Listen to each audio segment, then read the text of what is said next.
Welcome, everyone, to Season 3, Episode 1 of the Voice of Reason podcast. Now, due to some technical difficulties that we had in the filming of this episode, there's going to be some clips that were cut out because of audio technical difficulties. And so we hope that you will enjoy Episode 1, which starts now.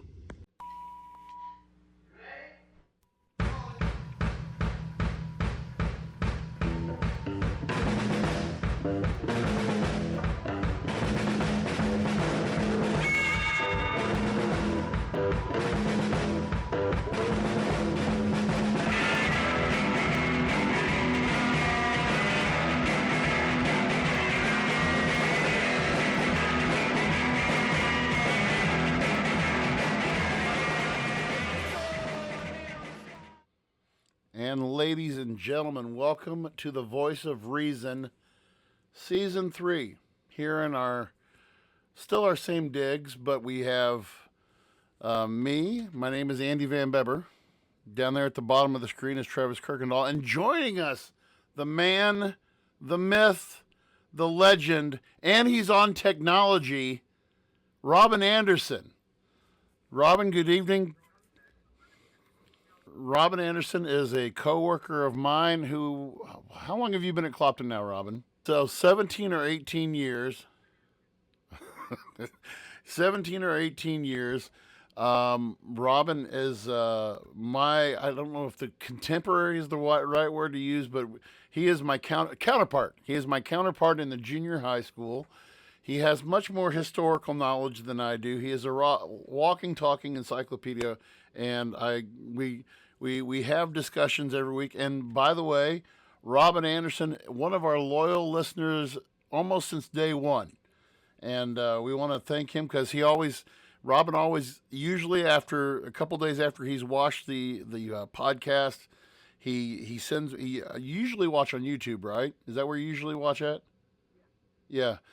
And so Robin sends me an email, and then we do a back and forth there for a while, and it's always fun because I get a lot of insight that I wouldn't normally have got. But he's joining us tonight. Yeah, you're cutting it out, but from what I heard there, you said so you went to Quincy University for you said your special ed degree, WIU for history degree, master's degree in history and English. This guy's more complicated. Yeah, your internet's not the best, but that's okay. We'll make it work tonight. And you did you teach anywhere before? Did you teach anywhere before Clopton? He taught at Rawls County, our good friends up to the north. But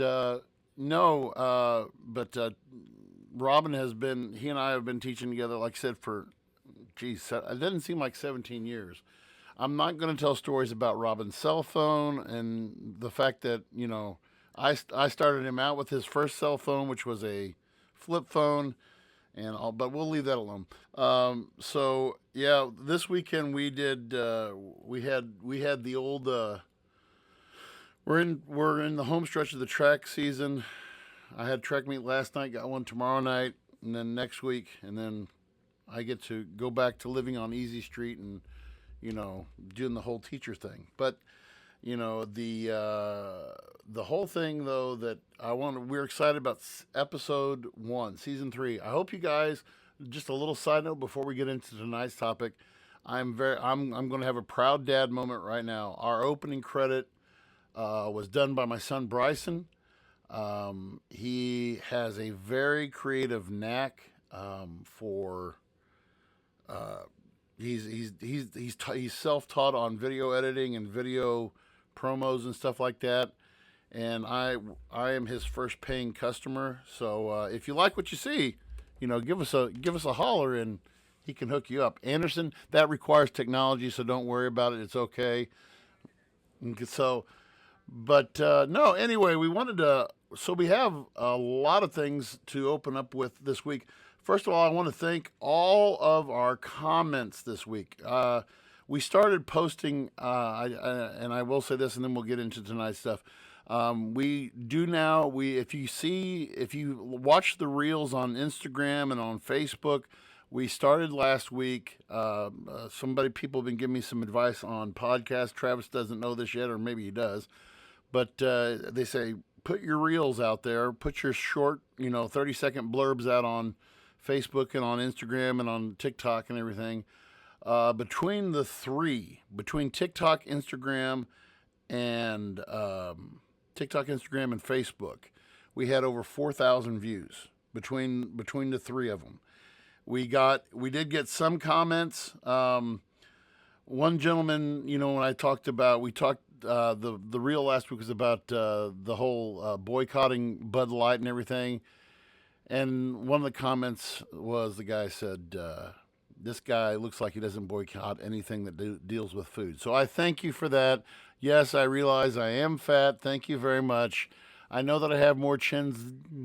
I know I have more chins than a Chinese telephone book. Thank you very much. I am quite aware of my weight issue. But anyway, well, I guess the hot news today, this last week, has been we called this show tonight, we called it the end of the talking heads. No more talking heads. And when we looked at this on yesterday, and I was looking at the timeline, within 30 minutes of each other, Don Lemons was cut free from CNN, but before that, Tucker Carlson was let go of by Fox. And I've got here, so the official statement from Fox is this. So here, and I put it up here on screen. It says, Fox News Media and Tucker Carlson have agreed to part ways. We thank him for his service to the network as a host, and prior to that as a contributor. Mr. Carlson's last program was Friday, April 22nd. And we'll come back to that here in a second. But, they said that his last show was Friday night. And I looked back at some of the YouTube video from Friday night, and I'll just go ahead and say it now. It didn't look like a guy who was doing his last show, because he wasn't doing a big send-off, and he wasn't doing, So there's that statement. And then then you cut over to what CNN says. So then CNN, not to be outdone, CNN has parted ways with longtime host Don Lemons. The announcement Monday came without explanation, astonished the media industry. And this is what it says. CNN said, Don will forever be a part of the CNN family, and we thank him for his contribution over the past 17 years.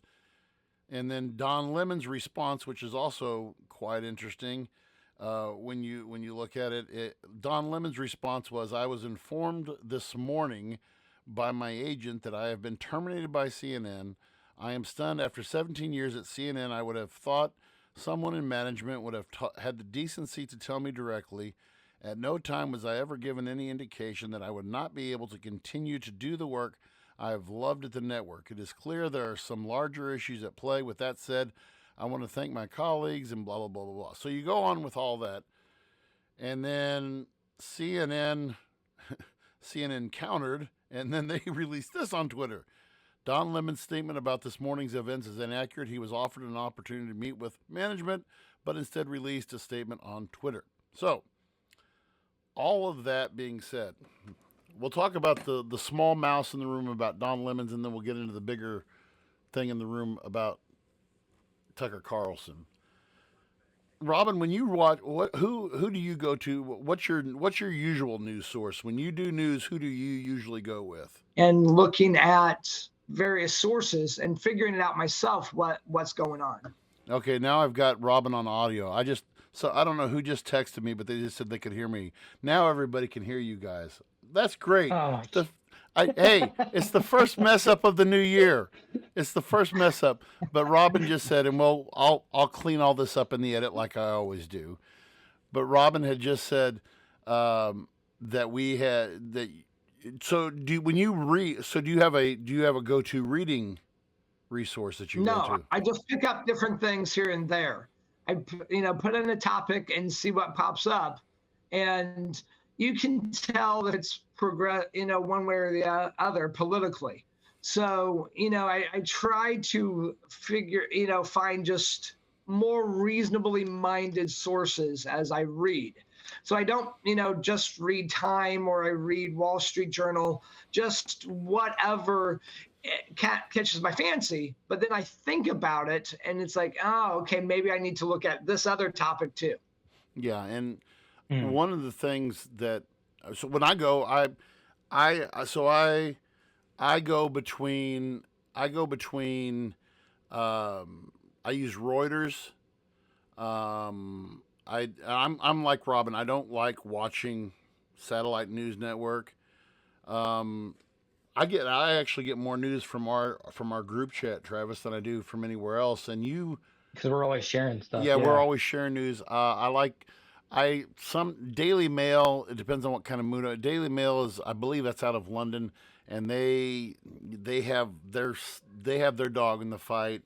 But Reuters and AP are usually where I get mine from because there is, there is that obvious bias. So before we go too much more, Travis, what's your go-to on news? I don't have a typical go-to. I think we've discussed this before, but typically I become aware of stuff by just like seeing stuff on Instagram or Facebook, and then what I'll do is I'll like, oh, that looks interesting, and then kind of the same thing that Mr. Anderson does. I go online and I just kind of Google it, and I'll typically I do try to read a CNN version or an NBC version, and then I do read a Fox News version. Yeah, I get the two extremes out of the way, and then I kind of read some more like independent sources. And that's kind of how I come to my conclusion on things, and like kind of, like I said, try to figure out the whole situation as much as I can, go right, at it from all sides. right, But I and don't have like a same source all the time. But I will use those two kind of like outliers just to kind of see what's getting thrown out there. so our this was interesting on our poll question this week is where do you go for news? Ooh, And here we so go. our choices were CNN, Fox, MSNBC, regular news network. They're like your 100%. And we had 12 votes this week, which was down a little bit, but 100% voted. Wait a minute. No, I'll come back. Oh, we did have others. I didn't see the other ones down here at the bottom. So we had Twitter, our buddy Reed Leak. So we had people added stuff. yeah, we had the internet. We had people who said multiple sources, but the internet was the big winner. The internet was the big winner at 62%, and then we had Twitter at 10, multiple sources at 10, and then the internet was at I can't read the percentage there. 50 per. Oh no, I'll go back. I got it wrong. But yeah, 50%. So 50%, 50% was the internet. So it was more for the internet. Yeah, 50% for the internet. Reed was our Twitter guy. 16%. I was right. I got them mixed up. Yeah. So the internet. Why do you think? Why is this? I mean, we already know what the answer is. Robin, you've already alluded to it once already. So if you go to CNN, let's just go ahead and let's call a duck a duck. If you tune into CNN, what's your overall view when you look at CNN? When you see CNN, what do you see? My view, Yeah. it's the Democratic Party. It's a propaganda device. Mm-hmm. It's pretty much what you're going to get, and and that's fine if you are looking for someone to reaffirm your beliefs. But if you're actually looking for news, it doesn't work. Well, it's going to be opposing guns, pro-abortion, and it's the direct opposite of Fox News. It's the two polar extremes. Travis, what's your take on CNN? On CNN, Yeah. I mean, he hit the nail on the head. I mean, it's the polar opposite of the other side. So they're going to present an extreme case and vice versa. So when I see CNN, and so I want to bring Don Lemon into this. So when you bring Don Lemon into this, so Don Lemon was the counter to Tucker Carlson. Late. So this was up until what was it? It was it was six. I'm trying to find here. What was it? 6 months ago that they moved him. So they moved him from late night. They moved him from his primetime spot, and he went to work at the morning show. Okay. When so it was a lot of the detail came out this morning about why Don Lemon was fired. Primarily was he was very misogynistic. He was very sexist. He was very a lot of things that he said. But the tipping point was basically in some on-air remarks that he made about Nikki Haley, who used to be the our ambassador to the UN, and she's a Republican. She's running for president. She's actually governor of Arkansas or South Carolina. I'll Google it right North now. Carolina. Is it South Carolina? It's North Carolina. Yeah. And so he made a comment a couple of weeks ago when she announced that she was running, and he says that Nikki Haley was not in her prime. Now, Nikki Haley's 51 years. I'm 49, okay? I'm 48, okay? So, and I have no idea how old Don Lemon is, but he basically said, you know, that she was not in her prime, and he you know he was and he made these comments about Nikki Haley, and he says when a woman is considered to be in her prime is in her 20s and 30s and maybe her 40s. Okay, thanks Don Lemon, good job, buddy. You know, and then he goes on to say, then he turns to his two female co-hosts, and he says, "I'm just saying what the facts are. Google it." And this was made in response to objections from his female co-host. And then of course, he does the typical, you know, Twitter. I think it was this morning. He said, you know, his inartful and he apologizes for his inartful and irrelevant comments. Okay, and then so. And then of course CNN, the host yesterday morning, like, you know, we're going to miss Don Lemon, blah blah blah, but he contributed to us. But so that was that part of it, and I don't know if we want to say anything more about this guy. I when I watch this guy, when I want to see what the talking heads are saying, I always compare. Those are my two guys that I compare. But during the election, that's who I compared.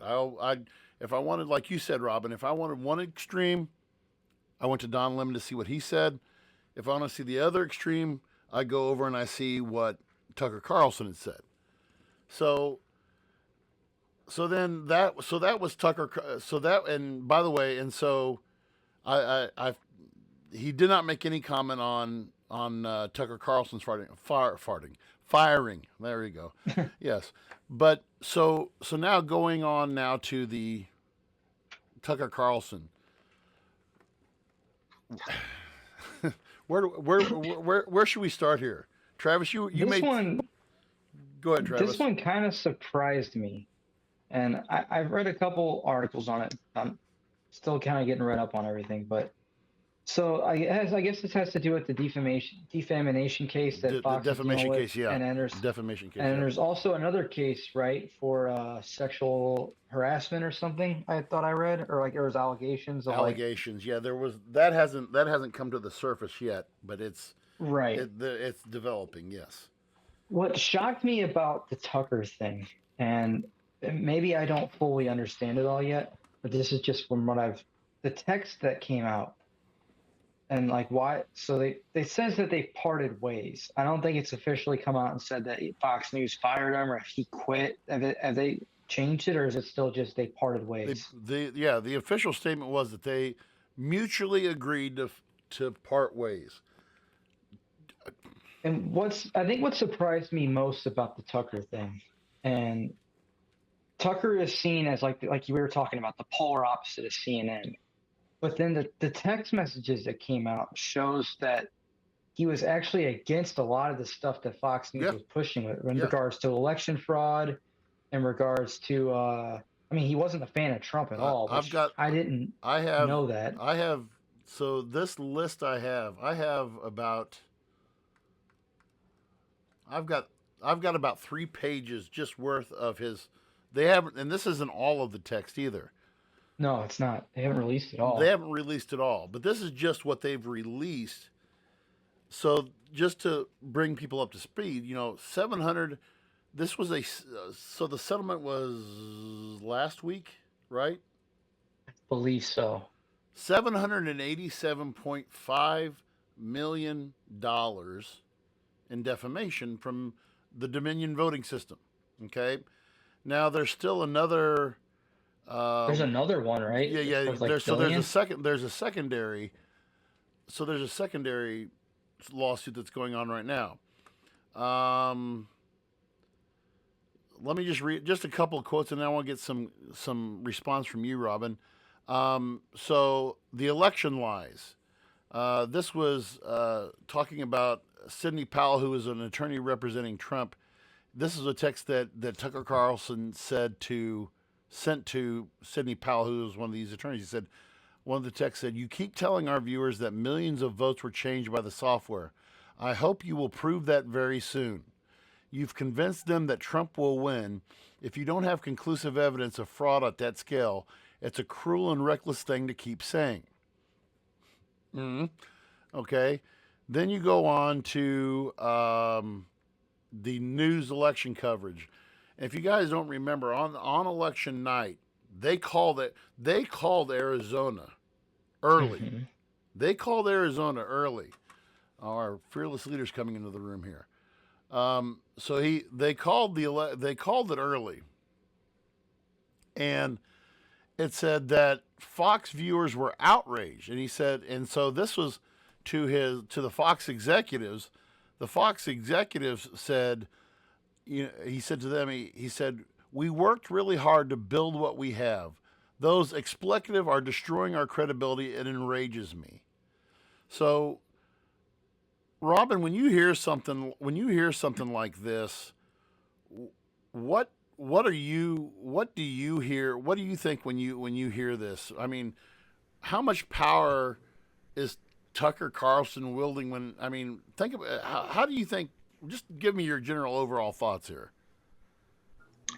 I think Fox News and Tucker kind of became a snowball effect for Trump and the conservative fraction of the party. Tucker, his family, his dad is a unique individual, was like the director of Voice of America and was the president and he was, I'm forgetting the company, but there was like public broadcasting, but it was like the conservative version of it. He was the head of these kinds of things. So Tucker grew up in that kind of environment in which you just kind of voice your opinion, and it's very conservative, and it's like my way or the highway. And then comes CNN. He worked for CNN for a while with Crossfire. And it was a unique show in which you had liberals and Republicans, voicing their opinions in a fairly good way compared to nowadays. And that's part of the reason why Tucker becomes famous. He then joins MSNBC, and there was a brief moment that they thought about putting him on Meet the Press, and it didn't happen. And then I don't know what happened with MSNBC, but then he winds up with Fox. And he's not crazy conservative at first. And then when Trump emerges, he kind of kisses his butt, and they kind of like come together. And all of this ideology that Trump spouts, at some level, he's spouting something similar. And Fox, the company, whatever the decision making is happening in the newsroom, goes along with all of it. And Tucker becomes the biggest voice for that. Whether he believes it or not is another story, because Tucker's got some other stuff that doesn't make sense. Like last year, he actually spoke at a Hell's Angels funeral. And the Hell's Angels and conservatism don't go together. So, he's not nearly as whacked out as people might think. But he definitely gives that impression. Well, Oh, can I add one thing? go I had a ahead, man. conversation with a coworker about this, and we kind of came up with a theory of what we think this is. Um, I think it just showed me, and I'm suspicious of, is that Tucker wasn't on there voicing his personal views per se. Tucker was playing a character and a spokesperson Yes. Wow. for a large corporation pushing a narrative.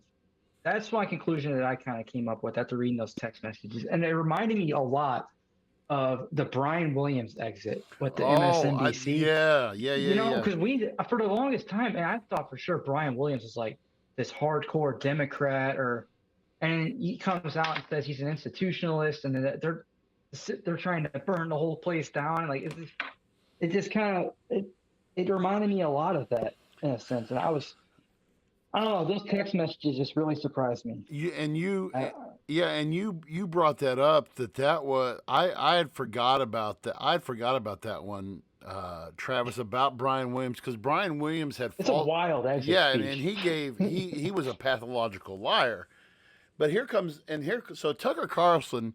So in his book, some of the thing, and I think some of the things that Tucker Carlson had mentioned in his book, and if you read, I think it was Sean, you might have shared something with us about Tucker Carlson's book, or was it you the one who was talking about how he said how you should sun your testicles or something like that, and all that crap? That was who was it that said that? We had that had came up during one of our that had come up during one of our group chats, and just I mean he was very. I mean I was like, are you are you hearing yourself talk? I mean, you this isn't people. This isn't normal people talking. So, but I think it's the same as the hello to our View. fearless leader, by the way, Sean Phillips there, live and in person there. Hello, yes, I apologize. The rat race of Los Angeles is crazy. I had to fight off a bunch of homeless people that were trying to take my power because we have rolling blackouts out here out in LA. That's all my life is. Oh my No, god. just kidding. Oh my That is god. what Tucker Carlson used to say about my great city when he had a fucking TV show, and now he doesn't. And so, ha ha ha ha. Who's the real winner now? Yeah. No, I'm kidding. Yeah, no, that was the media, and I know I'm jumping into this conversation late, but the media, roulette has been kind of crazy. People are dropping like flies, like it's an Alec Baldwin film. So it has actually been quite the past couple of days. You had Don Lennon Oh my from god. CNN and Tucker are the big two. So Oh my god. no, it is. Oh. It's kind of interesting. I'm not so surprised. Just with Fox is a pretty penny. Have you guys gotten into the Dominion Blackpool situation yet? Have you We've guys talked talked a about little. that at all? We've touched on it We a talked a little, little bit about it. but I mean Cool. Yeah. everything that Tucker Carl. I mean, and I didn't. And Robin, thank you for it because I didn't know a lot about. I didn't know Tucker Carlson's past. I mean, I did No, I not. didn't either. That was interesting. That Yeah. was so. I mean, was he let go from those other networks, or was he passed around, or how did that? I mean, did he just leave on his own accord, or how was that? I think he was. I think it was a little bit of both. CNN and him had a falling out. I forget which comedian came on, and there was a moment in which it didn't go well. But I think also at the same time, he got a bigger paycheck. So he winds up with the NBC organization. And of course, that's where he starts really getting his conservative talk developing. So then Fox picks him up, but he's still not the guy who says M&Ms should actually, be banned or anything. He has some sense to him. And then comes everything else by 2016. Yeah. Well, and that's when I think that he really gained a lot of his. I mean, I don't know if I want to say his credibility with the right. That's when he got his credibility with the right. Was that I was looking at one of his other because everybody was getting mad when in 2020. I mean, let me scroll down here. He said we worked really hard to build what we have. those blanks are destroyed. I said this one already, but he goes on to say, do the executives understand how much trust and credibility we've lost with our audience? We're playing with fire for real. That statement blew my mind from him. Okay, but now, let's look at the damage. Let's look at the damage of what this has done. So when you look at what Fox News, the monster Fox News has created, and again, we do have a lot of conservative friends who listen to the show, but I'm gonna call a duck here. I said this earlier, but you've created this base now on the right, and I'm not even go so far to say it's radicalized. I'm going to say that it's a group of people who honestly believe that they are getting, nothing but the truth. Fox wouldn't lie to us. You're getting. Would you call it what Joe Biden said it in his presidential 2024 re-election run, where he called them MAGA extremists? It took him a couple minutes to get to it, buddy. Yes. MAGA extremists. Yes. There is a part of me that wants that. I love my father. My father is 89 years old. Actually, my father just turned 89 years old. And my stepmother, who is 87, 100%. I mean, their satellite is set on Fox. Dad, I mean, you go to the house, and my dad, to quote Christmas Vacation, my dad could not hear a cement truck driving through a nitroglycerin plant. And so he's got that TV on full blast on Fox. You can hear it whenever you call him. I mean, you can hear it blaring. And I knew not to call too late in the evening because that's Tucker Carlson time. And I'm just like, so now, well, yeah, but this guy was, to them, was establishing gospel truth. And I try to stay away from, on my social media, I try to stay away from politics pretty much on my social media as much as I can, because but I'm wondering what the right extremists are saying right now. Is like it's a conspiracy theory or something like that, or if it's just, well, right now they're mostly just mad that Morgan Wallen canceled a bunch of concerts on them, but for the most part, it's a lot of them are saying, like, from what I have gathered from the last couple of days, and what we already knew this, that a lot of the right-wing extremists, their level of their holiness starts with the Don, Tucker Carlson, then Jesus Christ himself. So that's kind of like the pecking order of religion for a lot of these guys. And you're not stretching. I mean, that's not a stretch at all. That's not a stretch at all. And so for a lot of them, what I have seen, it's actually funny because it's funny how when you give individuals a platform, you just let them go, hey, I'm going to let both sides of the coin talk about it. It's so funny because I have seen so many comparisons to Joe Rogan the last, 12 hours of people being like, Tucker Carlson's going to be bigger than Joe Rogan. Like he's going to, his podcast, because he's not going to go to another network, his podcast is going to be bigger than Rogan. That is all I have seen for the last day and a half. So he is going to do a podcast. I don't know. It would make sense. Because, if he got fired by Fox, I don't know what other, like, CNN's not going to hire him. Mm-mm. Maybe MSNBC, but I doubt it. So I think that his, if it's not BuzzFeed, it's going to be a podcast. Well, so. Right, and we saw earlier this week that BuzzFeed's news section is going to go back by the wayside. So they're correct, so. And it is going to be so sad to see the BuzzFeed News Network go, because where else am I going to read news articles on how to sexually satisfy the ghost in your grandma's closet? So, God, there's a reason why that piece of shit organization. Man, you must have had a bad afternoon in Los Angeles. You're full. You're at full force today, buddy. I'm telling you. The other thing, before we depart this, because I did bring Robin on for another brief, some other topic that I wanted to talk about real briefly, but um, moving forward.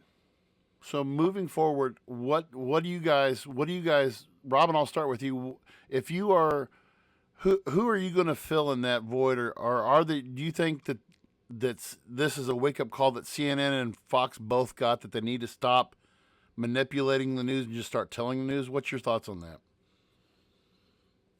The news has always been manipulated by different people. Throughout history, people have used the news. So, it's a nice thought that things are going to change, maybe. I'm cynical. I think, given time, different politicians will come around, different movements, and therefore there will be another person who will parrot different ideology. Um, it makes them a lot of money. Travis, what do you think? I think it's an attempt from both sides to kind of clean house for 20. potentially, this new election season coming up. There's gonna be a lot more news going to start circulating, and I think it's just simply a matter of they're gonna find people that agree with the message that they're promoting, and they're gonna find someone to sell it better. Sean, anything else? He must be correcting Jam right now. No. I'm here. Yes, I think genuinely, as nasty as this last election cycle was, I think it is going to look like child's play Really? compared to what this next one is going to be. So in my opinion, I think that both sides, while cutting costs, are also in the hunt for individuals that are going to fit their narrative the best, as news networks have kind of has always done. Now it's just like, whereas before, people could have that argument like, well, this one's not so bad, or this one's not so bad. Because I genuinely used to feel that way about CNN.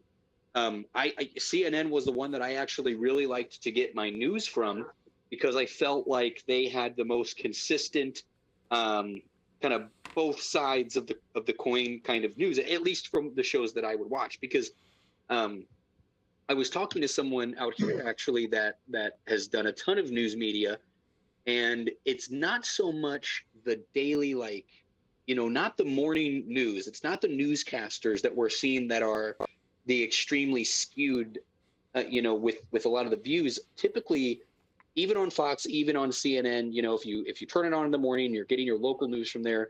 It's not so bad. It's the talk shows. It's the different kind of hosts that they have, that are really, causing a lot of this. So I think as this new election cycle gets, going, I do think guys like Don and Tucker are going to be on independent platforms, and they will have a massive following, and they will be very nasty, and they'll be very vile. But I think that the news networks are going to have a new group, that is kind of like whoever is pressing the switchboard in the back says, you say it like this. They don't have to worry about your Tuckers, your Dons biting back against it. They are going to get actual puppets to sit up there, Right. And do it. I mean, because it's, at the end of the day, it's for money. Like, I can't bash it. It's just, it sucks that that's what we have to absorb. Well, and the other thing that I found this, I don't know, I know it wasn't planned, but so on my I stream all my TV through my Fire Stick, and on I get the Epix channel. It's kind of like a knockoff of Showtime and everything, but they show just great movies on there. And this week and it actually started on Sunday before all this came out. And these movie channels have a loop of the movies that they play over.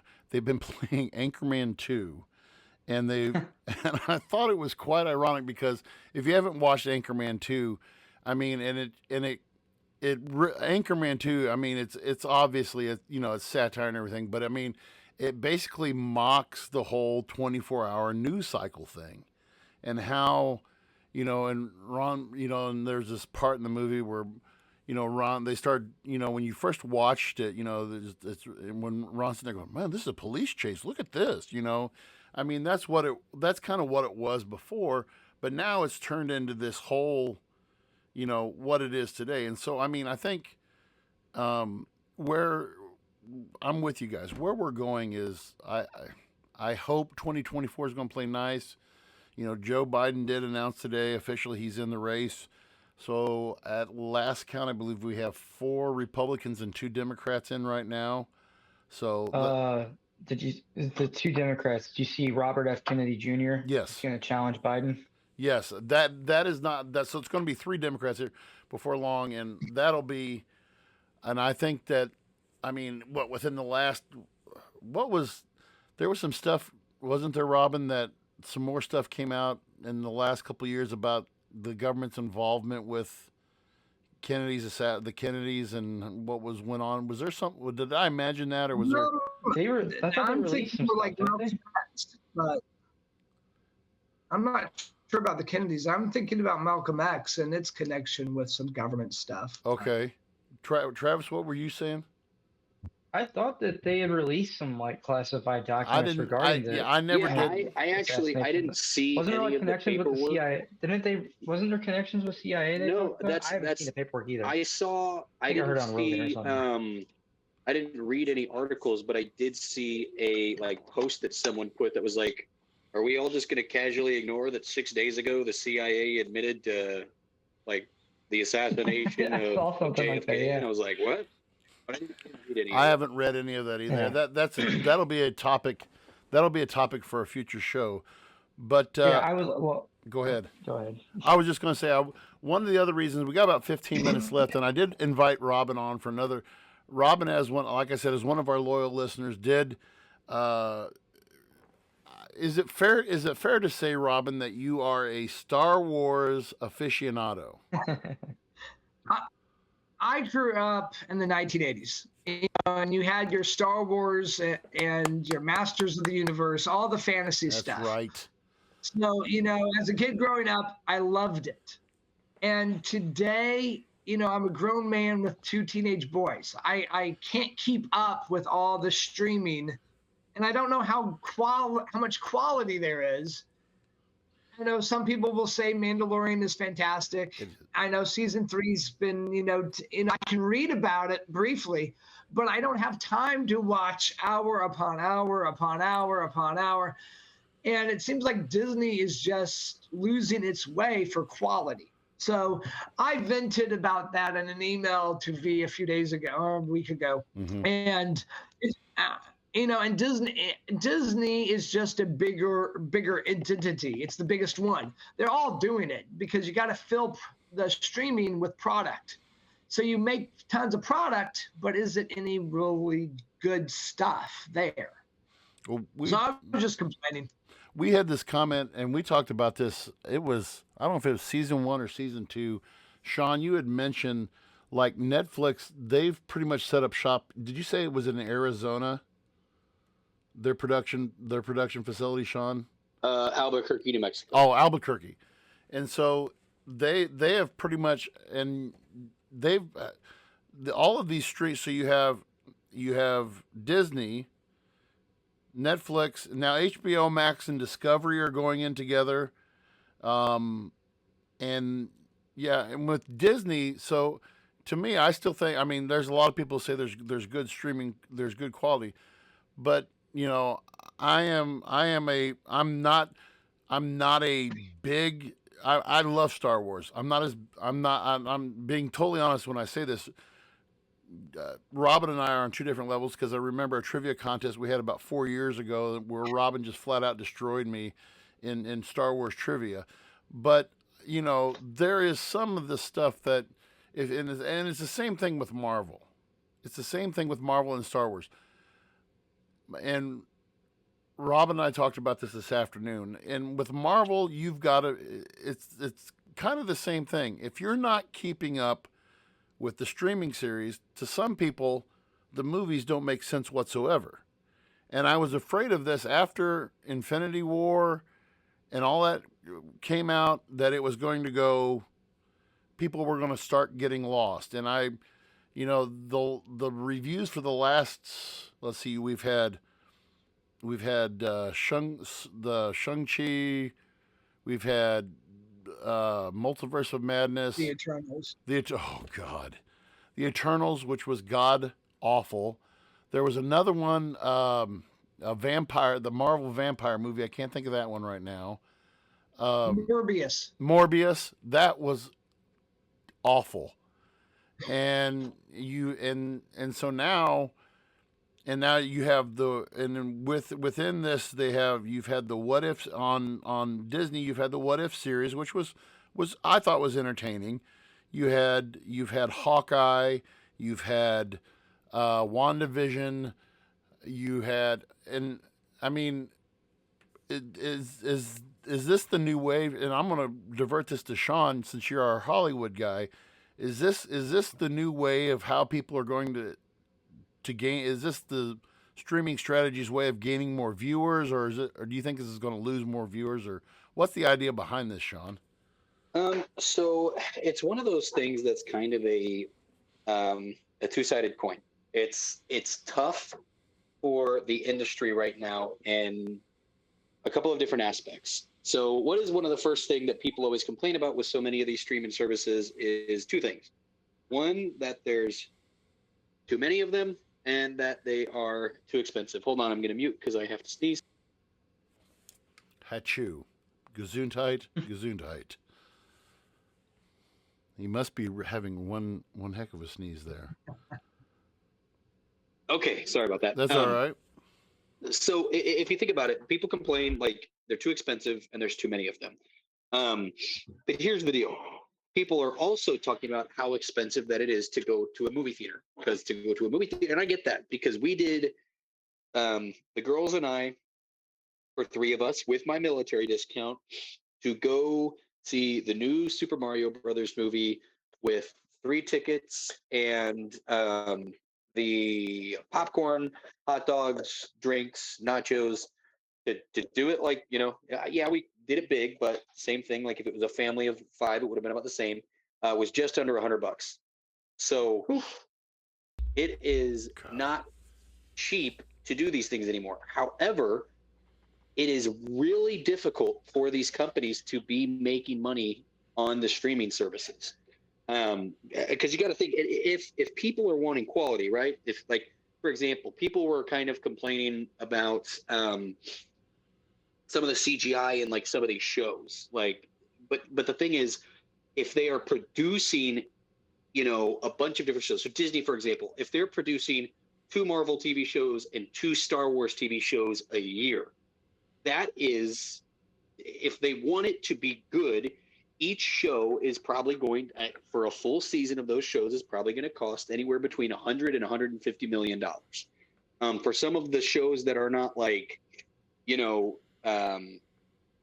crazy, like for example, like the Hawkeye show might not, that doesn't need as much CGI as a Star Wars show does, for example. But when you have all these things, and if people aren't going to theaters, which I think theaters are gonna make a comeback, and the reason why I say that is because if these networks, if people aren't putting stuff in theaters, they're not making money. They don't generate. I think what happened was during the pandemic, people just kind of had to put stuff on streamers, like, oh, okay, there's money to be here. But then when it came to some of these big blockbusters that cost companies $300 million to make, you can't just put that on streaming. So I think theaters took a hit for a while, but I think that studios are going to kind of force people into the theater. And by that, I mean, like, for a while we had it where if a movie came out on theaters, typically you could get it on streaming within 2 months. Mm-hmm. I think that's done. I think we are going to go back to where movies would come out. And this is big movies, for example.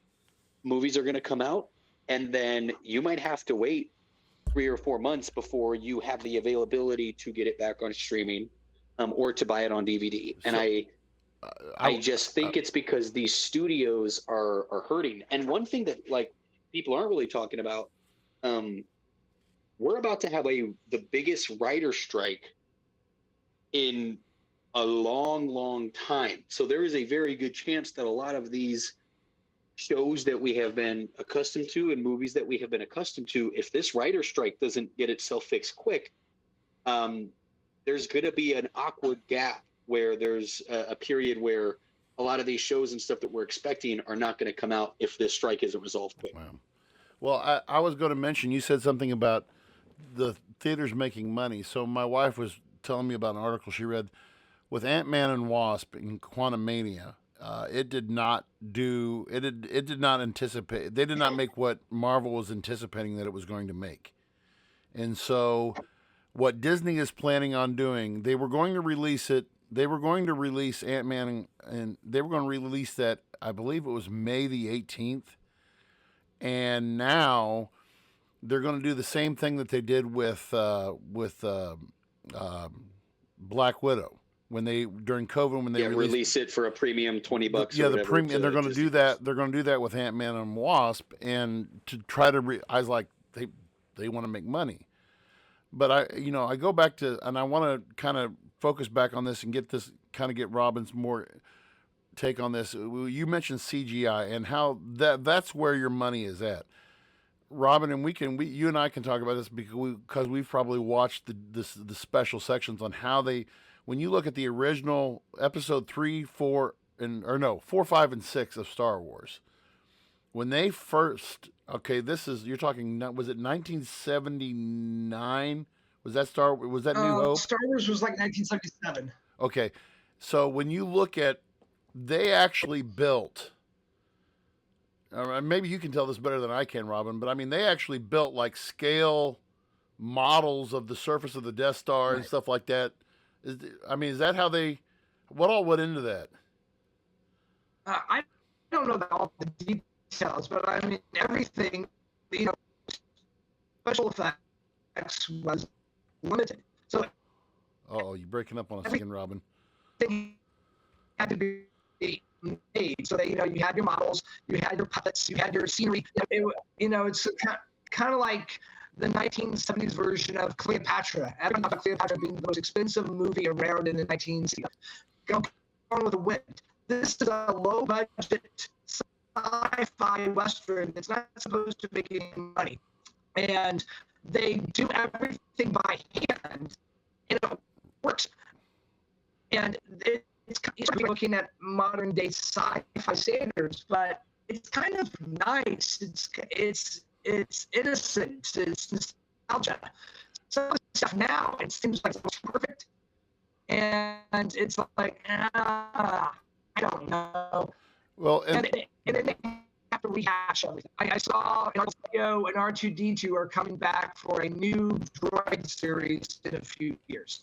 It's like, do we have to do that? No. It just recycling all of this frustrates me. Well, and that's a lot of it. So you did break up a little bit there, but yeah. But what Robin was saying there, it was a lot of the models when they would run, like, for you Star Wars nerds like me and Robin, like if you look at the original Star Wars movie, when they did towards the end, they're doing the bombing run on the Death Star and they're going down in this trench.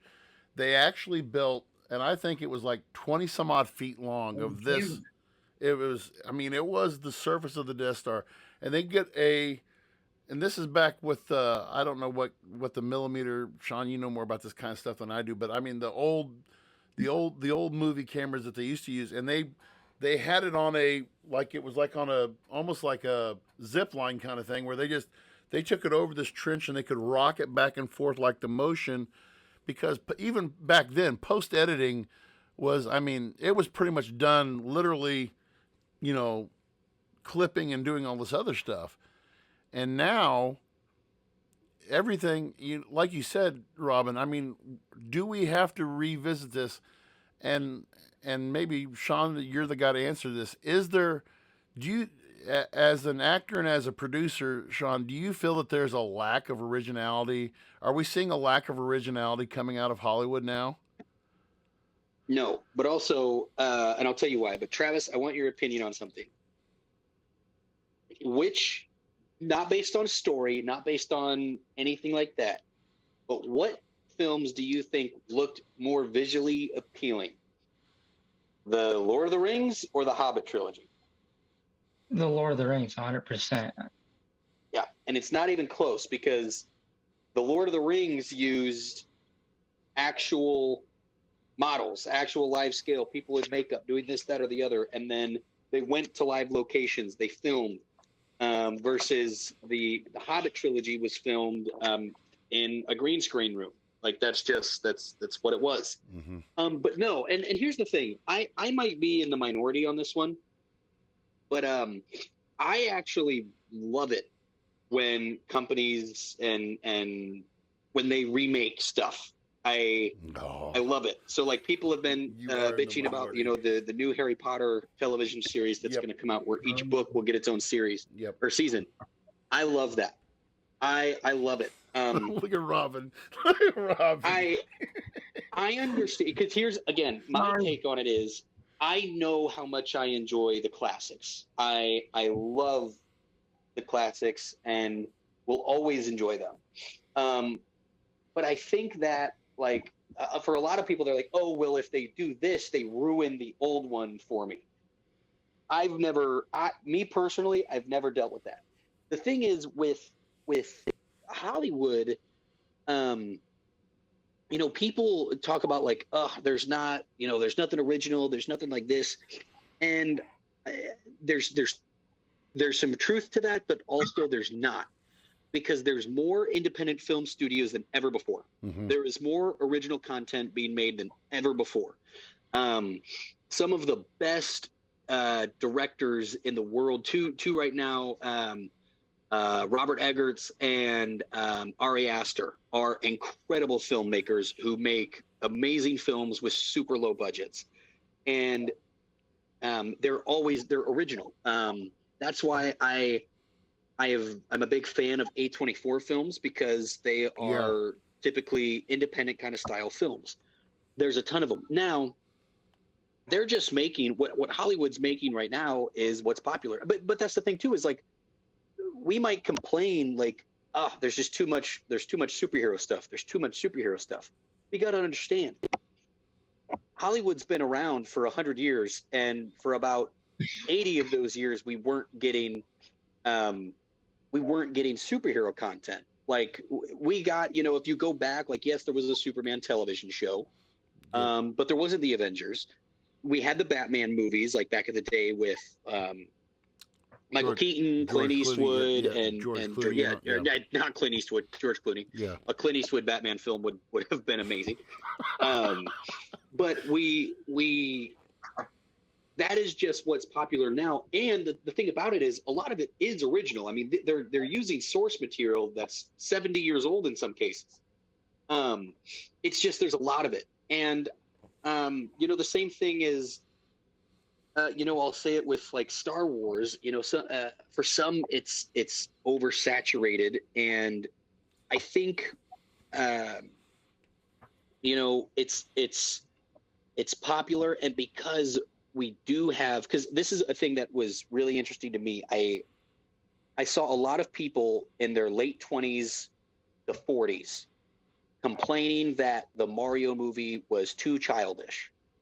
And I wanted to remind them, like, I understand nostalgia, but when you liked Mario, when you really first found Mario, you weren't 30, you were a child. Mm-hmm. And that is who things like Mario is made for. It's the same thing with like Pokemon. I love Pokemon. However, I don't expect HBO to come out with this rated R sex and drug filled Pokemon series where Pikachu is zapping, guys' balls to torture them because he needs some information out of them. That's not the shows that we're going to get. Yeah, it is. That's what we need right there. Yeah, right. But the thing is, like, has anybody asked a 10-year-old how they felt about The Force Awakens? Because The Force Awakens might have done to that 10-year-old today that Return of the Jedi did for us back in the day. That's the thing is, yes, that nostalgia is there. And as we get older, as we grow, we want those things to grow with us. But like the Book of Boba Fett people complained about because like it's too cartoonish. I'm like, well, yeah, because 10 to 13-year-olds, what did we like as kids? We liked the Power Rangers. I heard that comparison a lot. The Book of Boba Fett is too much like the Power Rangers. It's cartoony.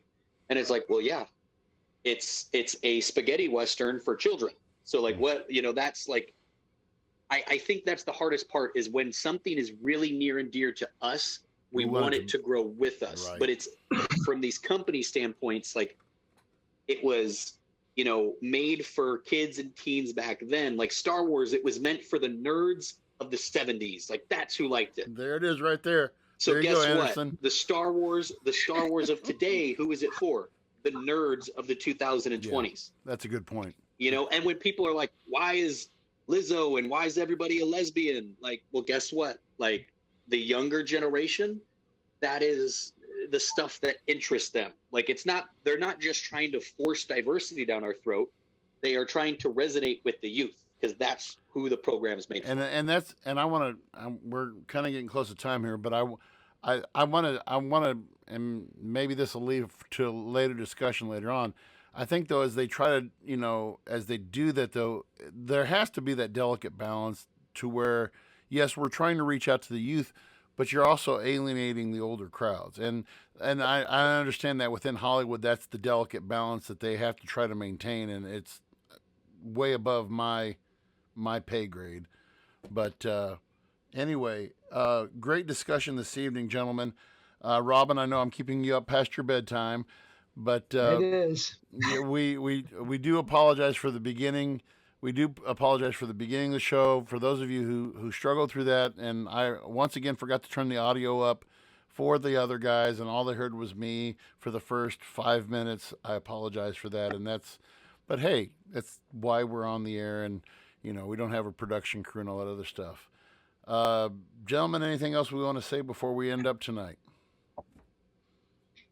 Nothing for me. And thanks, guys. Sorry, I know I had to. The 30 minutes that I missed, I had to make up for it in my spewing. So I appreciate you guys. That's good.